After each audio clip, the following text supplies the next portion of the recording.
All right, well, welcome to our teaching time tonight as we look at Commandments 9 and 10, finishing off our list of the 10 Commandments.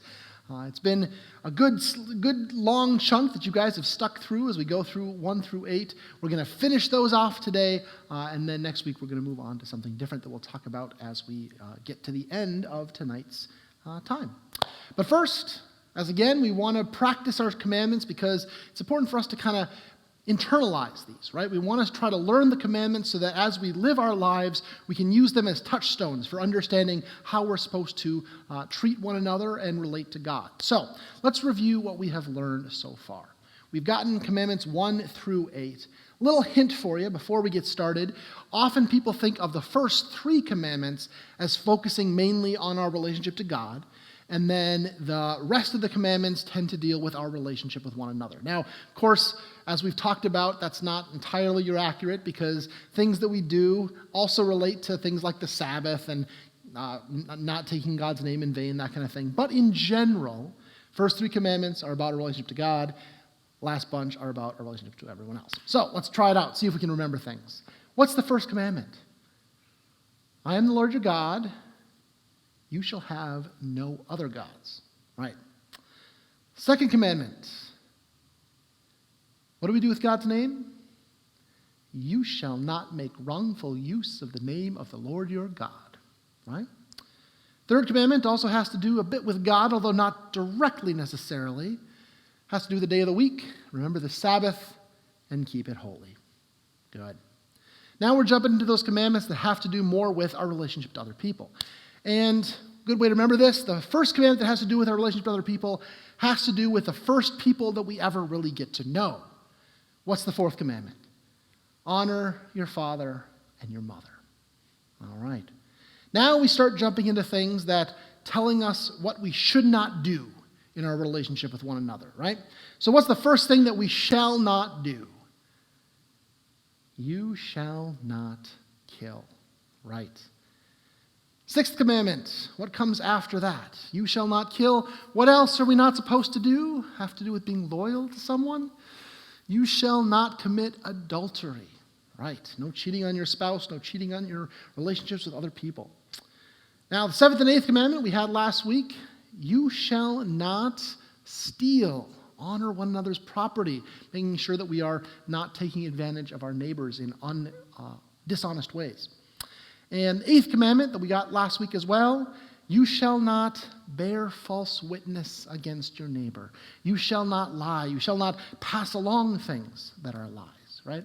So those are the commandments that we have taken up until this point. There's only 2 left on the list, although, of course, all of our behaviors have to do in some way with these commandments. They're more of the absolute rules that we then get the rest of the rules from, right? So the last 2 actually have a fair amount to do with one another. And so we're going to take them kind of as a group. They come to us from Exodus chapter 20, verse 17. And the first half of Exodus chapter 20, verse 17, which you see right here, is the 9th commandment. You shall not covet your neighbor's house. Now, some of you are probably wondering, what does covet mean? Well, we'll get to that in a minute. But for now, just know that you shouldn't do it. Okay? You shall not covet your neighbor's house. The second half of the verse deals with the final commandment, the 10th commandment, which is very similar. You shall not covet your neighbor's wife or male or female slave or ox or donkey or anything that belongs to your neighbor. Kind of a catch-all commandment, right? Basically, between these 2 commandments, God is saying, don't covet. Right? Don't covet your neighbor's house. Don't covet your neighbor's wife or husband if they're a woman. Don't covet their ox or their donkey. Don't covet anything that belongs to your neighbor. Okay, so we get it. We're not supposed to covet. What on earth does that mean? What does it mean to covet? Now that is our vocab word for tonight. So make sure that if you have those sheets that you should have, write down this definition. Covet is to wish for something that belongs to someone else. Basically, it's about being jealous, right? If I covet something that someone else has, well, that means that I wish that it was mine. I want myself to have it rather than them. I can give you a good example from when I was in, that was 7th grade, I think. When I was a kid, I loved video games, but my parents didn't want me to have a video game system. They wanted me to, stay away from that for the most part. And the person that I sat next to in, life science, I think it was, every day brought his Game Boy to school. And so at every break, I could see him playing video games on his Game Boy, and I was so jealous, right? I was coveting that possession of my lab mate, right? That he had this Game Boy, and man, did I wish that it was mine. That would be an example of coveting. Now, coveting doesn't seem like it's that big a deal, right? When you think about the big scheme of things, we're talking about bigger things in the Ten Commandments, right? We're talking about don't kill each other. That's a pretty big deal. Don't commit adultery. Don't steal. Why does wishing for something actually end up on this list? Why is it important, so important, that we focus on not being jealous or not coveting, that not only is there one commandment about it, there's two commandments about not coveting? You'd think that that's not nearly as important. Well, the truth is that coveting things, being jealous of things that other people have, is kind of a gateway commandment breaker, right? So often when we feel jealous of something that someone else has, that leads us down a path of breaking other commandments as well. When we feel like we desire something or we want something or we deserve something that somebody else has, well, often that leads us to act in ways towards them that are not loving, that are not the way that God wants us to relate to each other. I'm going to give you an example of that. Now, those of you who were in 7th and 8th grade might remember last year we talked about someone who was a king of Israel, widely considered one of the best kings of Israel, though certainly not a perfect person. I'll give you a picture of him, see if you can remember who this is. Any ideas? You see a little guy and a big guy. The little guy's the guy I'm talking about, using a sling with a rock to defeat this big giant soldier. That's David, right? David and Goliath, someone that we tend to hear about in the stories. Well, those of you who were in confirmation last year might remember we talked a little bit about what happened with David after this episode happened, when he became king of Israel. For the most part, David was a good king. He did a lot of things that were really positive for the people of Israel. However, he failed to keep these last couple of commandments, especially commandment number 10. And we talked a little bit about this.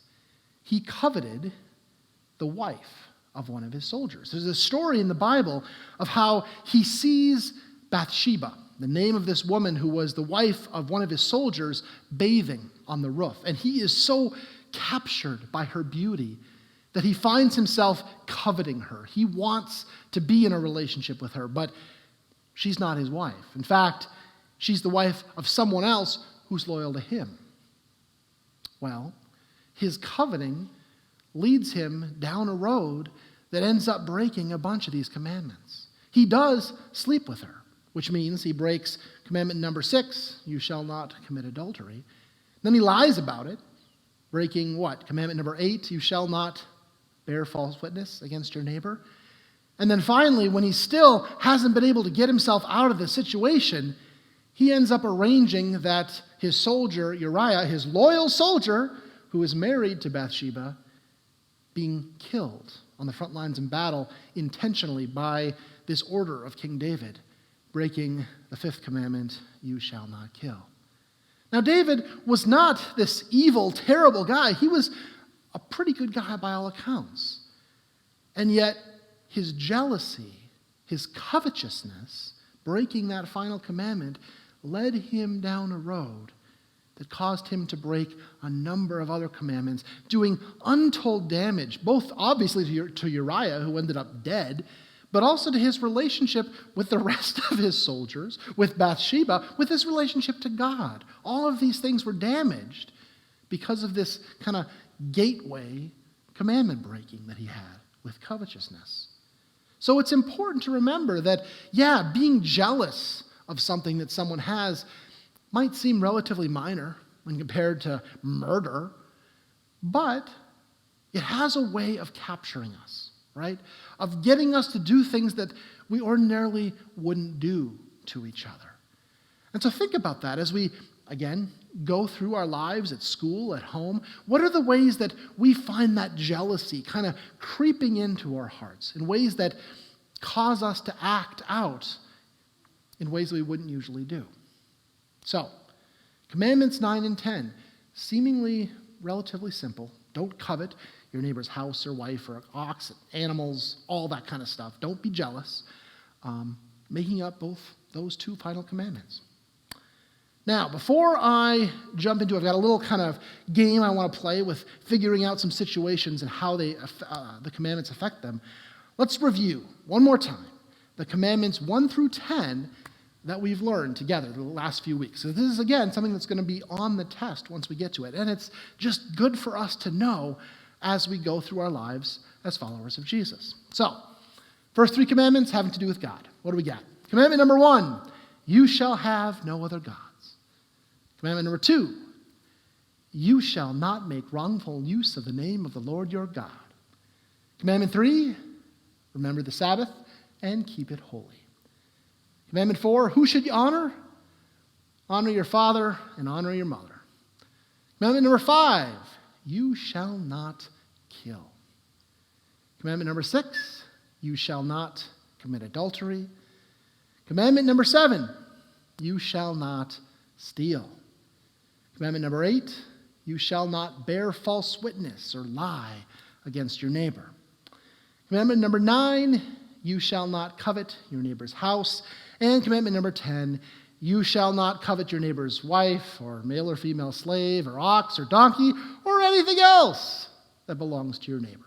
So, there we have it, the 10 commandments that God has given us that act in a lot of ways to influence how we treat one another and how we relate to God. How'd you do? Kind of committing those to memory yet?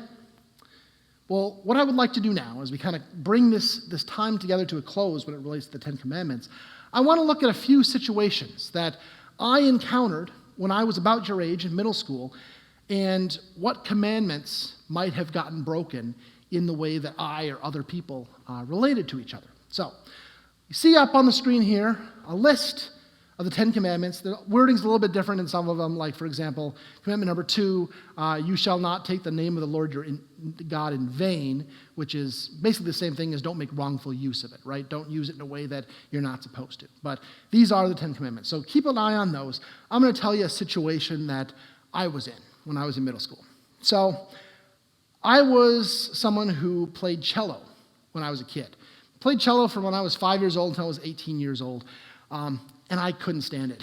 I hated playing cello, but it was something that my mom wanted me to do in order to, get some practice with music. And often I would have to practice my cello by myself when I was home by myself. My mom would be off doing something else, and so she would say, now, Jeremiah, I want you to practice half an hour every day. No. I don't want to practice cello half an hour every day. And so if mom is gone, a number of occasions, what I would do is I'd watch Ninja Turtles for half an hour while she's gone. And then she comes back and says, Jeremiah, did you practice your cello? Sure. Yeah, I practiced. I practiced Bach and Vivaldi and Mozart. So, in this situation, which of these commandments was I breaking? Could be more than one. What do you think? Take a look at the list. Well, the most obvious one, I think, is commandment number 4, right? Honor your father and your mother. Respect your parents. Respect those in authority. I clearly wasn't doing that when I was doing what my mom didn't want me to do, or not doing what my mom wanted me to. There's one more clear one that I was violating here, and that would be commandment number 8. You shall not bear false witness against your neighbor. I was lying to my mom about what it was that I was doing. Okay. Next scenario. Got 2 more to go. I have a friend. His name's Aaron. Grew up with him in school, and Aaron happens to be gay. One day I remember what grade were we in? I think this was in 8th grade. I was playing on I don't know what we were doing, playing on the playground or something with Aaron, and someone comes up to us and says to Aaron, God doesn't love you because you're gay. Now, Which of these commandments were being broken by this person saying that to Aaron? There's a few of them. Take your time. Well, the first one, let's take it in reverse order here. The first one, obviously, that's broken is commandment number 8. Same one that I broke with my mom. Don't bear false witness. God doesn't hate anyone, right? God loves everyone. Doesn't matter who you are. And so saying that God doesn't love Aaron because he's gay is telling a lie. And so when this person said that, they were breaking the 8th commandment. There's a couple others. See if you can think of them. They have to do with how we have understood the commandments. They're not just the words that are written, but what they mean to us as well. Another one, commandment number 5, right? You shall not kill. What is it that Jesus says is involved with killing? This commandment isn't just about physically murdering someone, but also about how we treat one another, right? How we respect one another. When that person said that to Aaron, that was intended to hurt him. That was intended to harm him. And in so doing, broke the commandment, you shall not kill. Now there's one more commandment that person broke when they said that to Aaron. And it's kind of tricky. We didn't actually talk about this understanding the commandment too much. I'll give you a second to think about it. He actually broke the 2nd commandment. You shall not make wrongful use of the name of the Lord your God, or you shall not take the name of the Lord your God in vain. Because he used God as a weapon to hurt someone else. And any time we use the Bible or some way of invoking the name of God to hurt someone else, we're making wrongful use of it. It's not just about not saying, oh my God, but also about how we use those words in relation to each other. So he broke the 2nd commandment and the 5th commandment and the 8th commandment. Final scenario. I wasn't directly involved in this one, but I remember hearing about in high school, some friends of mine were on the high school football team. And right before they played the other school in town, other side of town, they drove over to the parking lot and egged all the cars of the other team's football players. What commandments do you think were broken there? Take a second. Think about it. Well, the first one, again, not quite as clear, would be commandment number 4. Honor your father and mother. Well, what does that have to do with egging someone's car? Well, remember, 4th commandment also has to do with obeying those in authority. And it's against the law to egg someone's car. So by doing so, they broke commandment number 4. Also, similar situation with my friend Aaron. They were doing it in order to get a response, to make the other folks angry, to hurt them. And so commandment number 5, you shall not kill, you shall not disrespect one another in a painful way. And then finally, there's one more commandment that egging those cars broke. Any ideas? Let's look at number 7. You shall not steal. Do you remember what Martin Luther said about commandment number 7? You shall not steal. It also involves making sure that you don't damage one another's property. Now, I think egging a car qualifies. Now, maybe not, hopefully, permanent damage or too much permanent damage, but it does cause damage to the property. And so doing so broke the 7th commandment as well. Now, I encourage you, not just in these scenarios, but to think about the things that you go through in life. How do these commandments influence how we relate to each other? How do we break the commandments? How do we follow the commandments? Hopefully, as we spend time with one another, we can come to internalize what God asks us to do in our relationship with one another. So, I invite you to try to do that in your life at home, at school, with your family, and with your friends. Well, that's it. That's the 10 Commandments. Hopefully we've got those kind of locked down. And before we break into our small groups, I want to give you a little taste of what we're going to talk about next. Next week, we are going to jump into a conversation about the Apostles' Creed, something we use in worship. We used in worship tonight. We're going to talk a little bit about what it is that we're saying and why it's important. So, look forward to having some conversation with you about that. Let's now go and break into our small groups. See you soon.